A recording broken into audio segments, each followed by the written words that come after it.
നമസ്കാരം.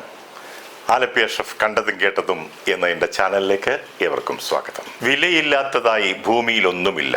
സ്ഥലവും അവസ്ഥയും മാറുമ്പോൾ വെറുതെ കിടക്കുന്ന പുല്ലിനും ആരും തിരിഞ്ഞു നോക്കാത്ത കല്ലിനും വിലയാകും. മണമുണ്ടെങ്കിൽ പൂവിനും, സൗന്ദര്യമുണ്ടെങ്കിൽ പെണ്ണിനും, ധനമുണ്ടെങ്കിൽ മനുഷ്യനും വിലയാകും. മണ്ണിനും പെണ്ണിനും പൊന്നിനുമൊക്കെ പൊള്ളുന്ന വിലയാണ്. കുംഭമേള വൈറൽ നായിക മൊണോലിസയും അവരുടെ ഭർത്താവ് ഫർമാൻ ഖാനും ഒപ്പം നമ്മുടെ സർക്കാരും പിടിച്ച പുലിവാലുകൾ എന്തൊക്കെയാണെന്ന് നമുക്കൊന്ന് പരിശോധിക്കാം.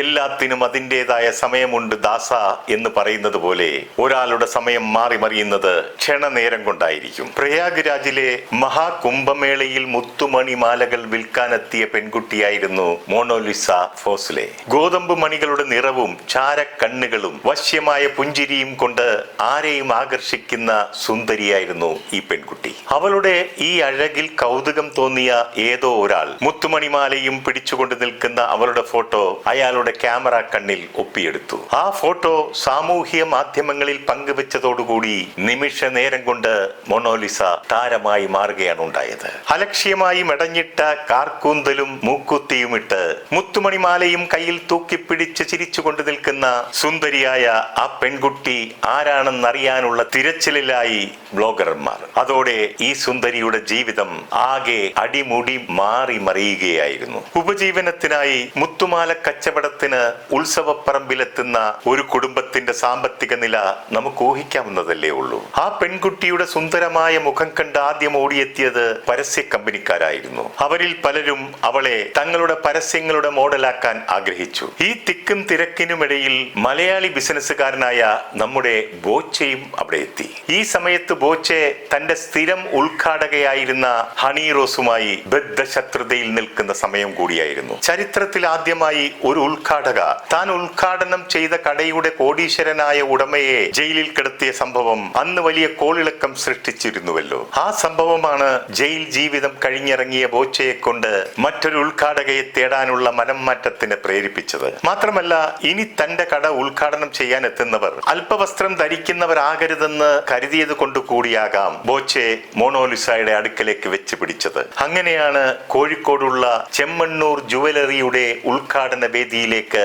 മൊണോലിസ എന്ന ആ കൊച്ചു സുന്ദരി എത്തുന്നത്. ബോച്ചയുടെ ബിസിനസ് ബുദ്ധി പാളിയില്ല. തന്റെ മറ്റ് സ്ഥാപനങ്ങളുടെ ഉദ്ഘാടനങ്ങളെ അപേക്ഷിച്ച് ഈ ഉദ്ഘാടനം ദേശീയ ശ്രദ്ധ പിടിച്ചുപറ്റി. അതിന് ഒരേ ഒരു കാരണമേ ഉള്ളൂ, ഈ കുപ്പയിലെ മാണിക്യത്തിന്റെ വരവ്. അതിനായി 15 ലക്ഷത്തോളം രൂപ ചെലവഴിച്ചു എന്നാണ് ബോച്ചെ പറയുന്നത്. മുത്തുമണിമാലകൾ മാത്രം കൈകാര്യം ചെയ്തുകൊണ്ടിരുന്ന മൊണോലിസയ്ക്ക് ഒരു ഡയമണ്ട് നെക്ലസും ബോച്ചെ സമ്മാനമായി നൽകിയതായി പറയപ്പെടുന്നു. സൗന്ദര്യം കൊണ്ട് ഭാഗ്യം വന്ന വഴിയാണിതെന്ന് ഓർക്കണം. കോഴിക്കോട് ഉദ്ഘാടനത്തിനെത്തിയ മൊണോലിസയെ നേരിൽ കാണുന്നതിനായി മീഡിയക്കാർ ഉൾപ്പെടെ വലിയൊരു ജനാവലി അവിടെ തടിച്ചുകൂടിയിരുന്നു. അവിടെ ജനക്കൂട്ടത്തെ നിയന്ത്രിക്കാൻ പോലീസും വളണ്ടിയേഴ്സും ഒക്കെ ഉണ്ടായിരുന്നു. അങ്ങനെ കനത്ത സുരക്ഷയിലാണ് അവൾ അവിടെ എത്തിയത്. എന്നാൽ കുംഭമേള സ്ഥലത്ത് ജനക്കൂട്ടം അവളെ വളഞ്ഞപ്പോൾ തന്നെ ജീവിക്കാൻ അനുവദിക്കില്ലേ എന്നായിരുന്നു അവൾ ചോദിച്ചത്. മാല കച്ചവടം ഉപേക്ഷിച്ച് ആ കുടുംബം നാട്ടിലേക്ക് മടങ്ങിയത് തന്റെ മകളുടെ സുരക്ഷയെ കരുതിയാണെന്ന് ആ പിതാവ് പറയുന്നു. സിനിമയിലേക്കുള്ള കടന്നുവരവിന്റെ ആദ്യ വാർത്ത വെളിയിൽ വന്നത് ബോളിവുഡ് സംവിധായകനായ സനോജ് മിശ്രയുടെ ദി ഡയറി ഓഫ് മണിപ്പൂർ എന്ന ചിത്രത്തിലേക്ക് വേണ്ടിയാണെന്നാണ് കേൾക്കുന്നത്. ഈ ചിത്രത്തിൽ 21 ലക്ഷം രൂപ പ്രതിഫലമായി നൽകിയെന്നാണ് പറയപ്പെടുന്നത്. മൊണോലിസ സിനിമ അഭിനയം തുടങ്ങിയെന്ന വാർത്ത പരന്നതോടുകൂടി പല മലയാളി സംവിധായകരും അവരെ തേടിയെത്തി തുടങ്ങി. PK ബിനു രചനയും സംവിധാനവും നിർവഹിക്കുന്ന നാഗമ്മ എന്ന ചിത്രത്തിൽ കൈലാഷിന്റെ നായികയായി കരാറിൽ ഏർപ്പെട്ടതായും അന്നറിയാൻ കഴിഞ്ഞു. സിനിമ കൂടാതെ ഇന്ന് ഇന്ത്യയിലെ പല സംസ്ഥാനങ്ങളിലായി ഉദ്ഘാടനങ്ങളും പരസ്യ ചിത്ര അഭിനയവുമൊക്കെയായി ആകെ തിരക്കുള്ള ഒരു ആർട്ടിസ്റ്റായി ഉയർന്നു കഴിഞ്ഞു മൊണോലിസ. ദാരിദ്ര്യത്തിന്റെ പടുകുഴിയിൽ കിടന്നിരുന്ന അവളുടെ കുടുംബത്തിന്റെ താങ്ങും തണലും മാത്രമല്ല, അവൾ ഒരു പൊന്മുട്ടയിടുന്ന താറാവ് കൂടിയായി മാറി. ഈ സമയത്താണ് പ്രണയമെന്ന ലഹരി മൊണോലിസയുടെ തലയ്ക്ക് പിടിക്കുന്നത്. അതിന് അവളെ ഒരിക്കലും കുറ്റം പറയാനാവില്ല. കാരണം അവളുടെ പ്രായം അതാണല്ലോ. പ്രണയഭ്രാന്തിന് എന്ത്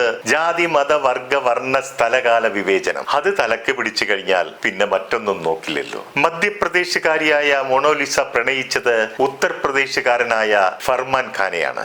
അയാളും ഒരു മോഡലും നടനുമൊക്കെയാണെന്ന് പറയപ്പെടുന്നു. ഇവർ രണ്ടുപേരും വ്യത്യസ്ത മതവിഭാഗത്തിലുള്ളവരാണ്. മൊണോലിസ ഹിന്ദുവും ഫർമാൻ ഖാൻ മുസ്ലിം സമുദായ അംഗവുമാണ്. മൊണോലിസ ഇപ്പോൾ അഭിനയിച്ചു കൊണ്ടിരിക്കുന്ന മലയാള ചിത്രത്തിൽ ഫർമാൻ ഖാനും ഒരു വേഷം ചെയ്യുന്നുണ്ടെന്നാണ് അറിയാൻ കഴിഞ്ഞത്. ഇവർ തമ്മിൽ പ്രണയബന്ധത്തിലായിട്ട് അധിക കാലമൊന്നുമായിട്ടില്ല. രണ്ട് മതവിഭാഗത്തിലുള്ളവർ തമ്മിൽ ഇന്ന് വിവാഹം കഴിക്കുക എന്ന് പറയുന്നത് നമ്മുടെ രാജ്യത്ത് വലിയ കുഴപ്പങ്ങളും പ്രശ്നങ്ങളും സൃഷ്ടിച്ചുകൊണ്ടിരിക്കുന്ന സമയം കൂടിയാണല്ലോ. പ്രത്യേകിച്ച് വരൻ മുസ്ലിം സമുദായത്തിൽപ്പെട്ടവനാണെങ്കിൽ അതിന്റെ തീവ്രത അല്പം കൂടുതലാണ്. എല്ലാ മതങ്ങളെയും മതവിശ്വാസത്തെയും ഒരേപോലെ കാണുകയും സ്നേഹിക്കുകയും ചെയ്യുന്ന എന്നെ പോലും ചില നിഷ്പക്ഷ നിലപാടുകൾ പറയുമ്പോൾ തീവ്രവാദിയെന്നും ജിഹാദിയെന്നും സുഡാപ്പിയെന്നും ഒക്കെ വിളിച്ച് അധിക്ഷേപിക്കാറുണ്ട്. ഇപ്പോൾ ഇതൊക്കെ കേട്ട് എന്നെപ്പോലെ പലർക്കും ഇതൊരു ശീലമായി മാറിയിട്ടുണ്ട്. ഇത്തരം വിവരദോഷികളോട് മറുപടി പറഞ്ഞിട്ട് ഒരു കാര്യവുമില്ല. ഫർമാൻ ഖാനും മൊണോലിസയും തങ്ങളുടെ പ്രണയ സാക്ഷാത്കാരത്തിന് അനുയോജ്യമായ മണ്ണായി തെരഞ്ഞെടുത്തത് നമ്മുടെ ഈ കൊച്ചു കേരളത്തെയാണ്. അവർ രണ്ടുപേരും ചേർന്ന് വിവാഹ ആവശ്യവുമായി കയറി ചെന്നത് തിരുവനന്തപുരത്തുള്ള തമ്പാനൂർ പോലീസ് സ്റ്റേഷനിലേക്കാണ്. അവിടെ മൊണോലിസ പറഞ്ഞത്, ഞാൻ പ്രായപൂർത്തിയായ ആളാണ്, ഞങ്ങൾ തമ്മിൽ പരസ്പരം പ്രണയത്തിലാണ്, ഞങ്ങൾ വിവാഹം കഴിച്ച് ഒന്നിച്ച് ജീവിക്കുവാൻ ആഗ്രഹിക്കുന്നു, എന്റെ വീട്ടുകാർ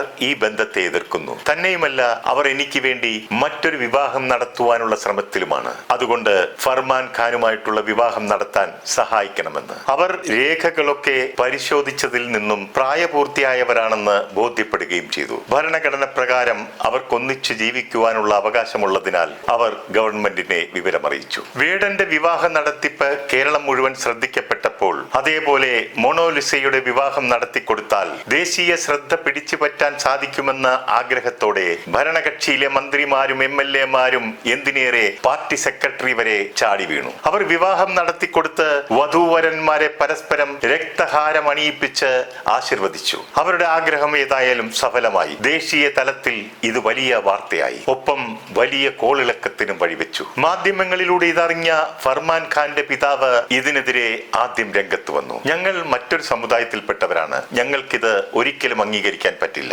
ഞങ്ങളെ മകൻ ചതിക്കുകയാണ് ചെയ്തത്, പ്രണയവും വിവാഹവും ഒന്നും ഞങ്ങളെ അറിയിച്ചിരുന്നില്ല എന്നായിരുന്നു പിതാവും സഹോദരനും പറഞ്ഞത്. അതിന് പിന്നാലെ കടുത്ത എതിർപ്പുമായി മൊണോലിസയുടെ മാതാപിതാക്കൾ രംഗത്തെത്തി. മൊണോലിസയുടെ പിതാവ് കരഞ്ഞുകൊണ്ട് പറയുന്നു, സിനിമയിൽ അഭിനയിക്കാൻ എന്ന് പറഞ്ഞുകൊണ്ടാണ് ഇവിടെ നിന്ന് പോയത്, വിവാഹം കഴിക്കാനാണെന്ന് അറിഞ്ഞില്ല, മകളെ ഞങ്ങൾക്ക് തിരിച്ചു നൽകണം, ഈ വിവാഹം ഒരിക്കലും ഞങ്ങൾക്ക് അംഗീകരിക്കാനാകില്ല.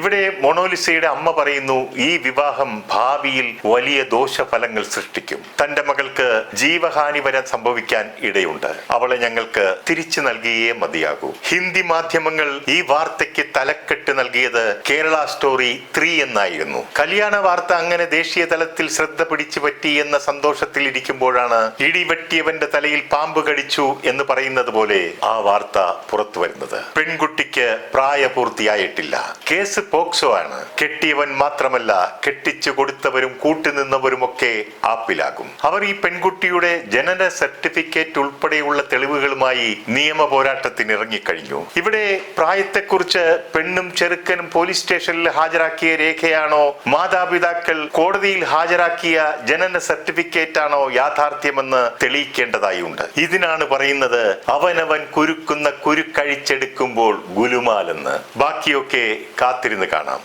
നിർത്തുന്നു. നന്ദി, നമസ്കാരം.